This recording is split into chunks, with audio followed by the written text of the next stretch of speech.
Olá, Igreja Batista Reformada de Cataguases, que Deus possa abençoar a todos. Meus irmãos e irmãs, eu venho tentando fazer o máximo que eu posso dentro desse universo de pandemia que nós estamos vivendo, né, dentro desse contexto. Eu tenho procurado fazer as mensagens quarta, domingo de manhã, e tenho procurado dar o máximo de ensino para os irmãos se encher dos ensinos da Palavra do Senhor, para poder ir caminhando com mais tranquilidade nesses tempos tão difíceis. E aqui em Cataguases, porque nós estamos aqui, nós somos daqui, a igreja é daqui, nós precisamos combater as heresias. Dentro desse viés, aconteceu na semana passada, ou já retrasada, não lembro, acho que foi retrasada, o fatídico problema do pastor Ed Renekiewicz, que eu pude dar algum parecer em áudio para os irmãos. Eu vou reforçar alguma coisa, porque vai ficar na internet também, tá? E aí vocês trabalham um pouco mais sobre isso. Qual é a importância de falar sobre os erros? Para mostrar a verdade também, e nós combatermos.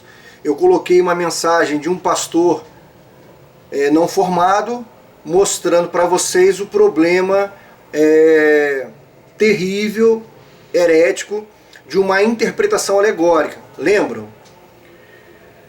Se você lê a Bíblia e alguém fala assim para você sobre o cesto de Moisés, o que tem o cesto de Moisés? Não tem nada. Então todo pastor, todo líder, toda mensagem que vocês perceberem que eles estão colocando poder em objetos, os irmãos já têm que ter ferramentas, já começam a ter ferramentas para... A palavra de Deus, irmãos, ela é tirada de dentro do texto. A Igreja Batista Reformada de Cataguases precisa aprender isso. Eu vou pedir o Lucas para ler um texto da palavra do Senhor. Na verdade, eu acabei de pedir para ele leu um a mais, e aí foi até melhor. Porque eu tinha pedido 2 Timóteo 3,16, que na verdade esse texto ele é a base para a sola escritura. Tem outros, muitos textos, né? Mas esse é um. Mas o 17 também é muito importante. Eu quero pedir o Lucas para ler, para os irmãos saberem o que eu vou falar. Lê aí, Lucas. Toda a escritura é inspirada por Deus e proveitosa para ministrar a verdade, para repreender o mal, para corrigir os erros e para ensinar a maneira certa de viver, a fim de que todo homem de Deus tenha capacidade e pleno preparo para realizar todas as boas ações. Começando pelo último, Paulo ele já vem falando na sua primeira carta a Timóteo e na sua segunda, a real necessidade de Timóteo aprender as escrituras. Ele está falando do Velho Testamento todo. Paulo dominava o Velho Testamento muito bem. Não quer dizer que ele tinha decorado tudo, não. Mas ele era muito estudioso. Muito estudioso. E os estudos mostram que pelo menos 4 idiomas ele falava. Dizem que para o final da sua vida ele falava 6. Eu não tenho certeza disso. Mas é para ressaltar a importância do ensino. Tá bom, irmãos? Então Paulo está muito preocupado com Timóteo. Por quê? Porque Timóteo vai pregar para velhos, muito velhos. E lá no judaísmo, meu irmão, ainda mais naquela época, era muito visceral a questão patriarcal.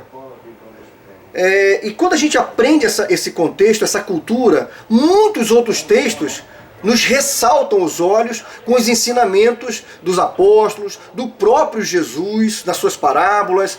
Isso é muito importante, conhecer a cultura da época.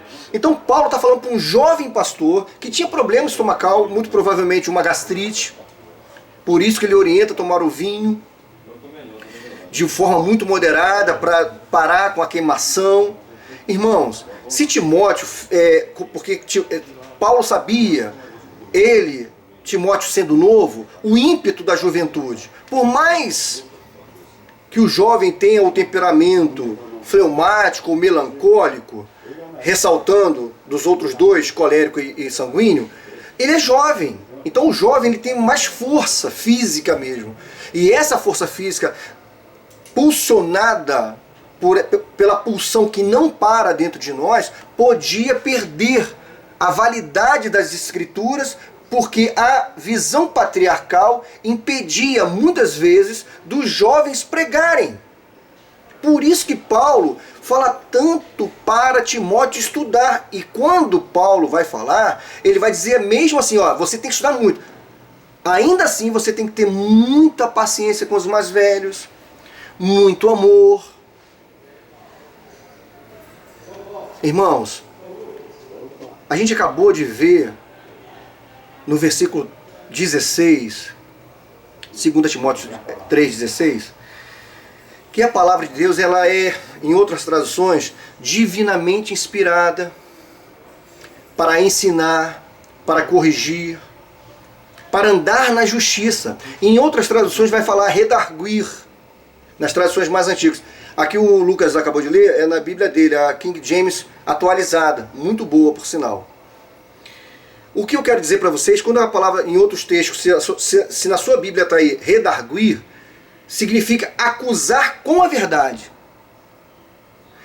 Quando nós enfrentamos um confronto direto com a gente, quando alguém nos ofende, quando alguém se torna o nosso inimigo, o que a Bíblia fala?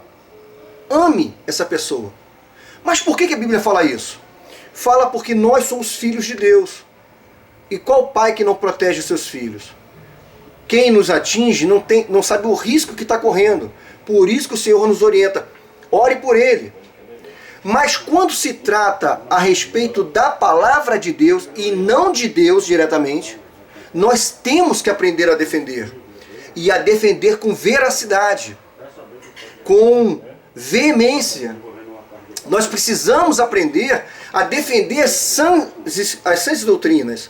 Por isso que Paulo está falando. Porque Paulo, ao mesmo tempo que tem cuidado ao ensinar o jovem pastor Timóteo a que ele falasse bem com os mais velhos, Paulo está dando muita autoridade a ele, mostrando que ele tem autoridade no Espírito Santo, que ele precisava dominar o Velho Testamento, que eram as Escrituras na época, para combater com muita veemência contra o gnosticismo, contra o judaísmo. Por isso que Paulo vai falar para Timóteo, Deus não nos deixou o espírito de timidez, mas de ousadia, de amor e moderação. Esse timidez muitas vezes é traduzido como covardia. Deus não nos deu um espírito de covardia. Ou seja, se você não é covarde, você é corajoso. E todos nós que temos o Espírito Santo de Deus devemos ser corajosos. Mas, irmãos, entenda o equilíbrio que a Bíblia nos orienta. Ao mesmo tempo que você tem que ter muita coragem, pregar com veemência, com ousadia, com intrepidez a palavra do Senhor, defendendo as sãs doutrinas, nós temos que, por outro lado, ser pacíficos, amorosos com aqueles que nos ofendem. Compreendem o equilíbrio que nós devemos ter? Queridos, nossos irmãos, nós, os homens, mulheres, nós erramos. Mas a palavra de Deus nos diz que nós já estamos justificados com Jesus. Por que nós devemos pedir perdão pelos nossos pecados? Porque reconhecemos o amor infinito do Senhor. Nós não perdemos a salvação, porque o Pai não tira seu Filho. Nós não perdemos a filiação. Mas nós devemos entender, reconhecer os nossos erros. E diariamente conversar com o nosso Senhor, com o nosso Pai. Por isso que a palavra de Deus ela é divinamente inspirada para ensinar, para corrigir, para educar, para você seguir corretamente. Eu vou parar por aqui agora, chegou gente aqui agora, e eu vou dar continuidade no próximo vídeo. Daqui a pouquinho a gente se fala.